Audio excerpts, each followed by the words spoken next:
Paano nga ba solusyonan ang mga gaps sa bahay tulad nito? Baka ito na ang sagot na hanap mo, ang Sikaboom AP. Welcome to Express Repairs with LPM Express.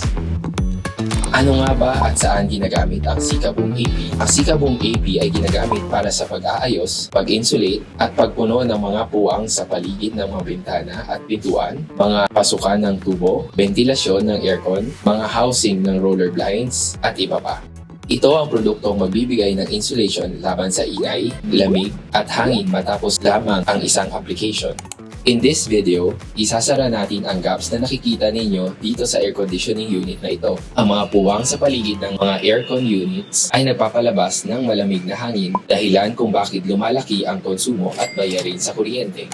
Ang kailangan mo lang ay gamit panglinis ng surface at cured foam scraper.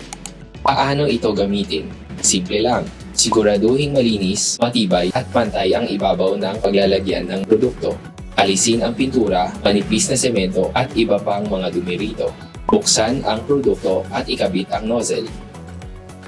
Maaari nang gamitin ito. I-press lang hanggang sa mapunan ang gap.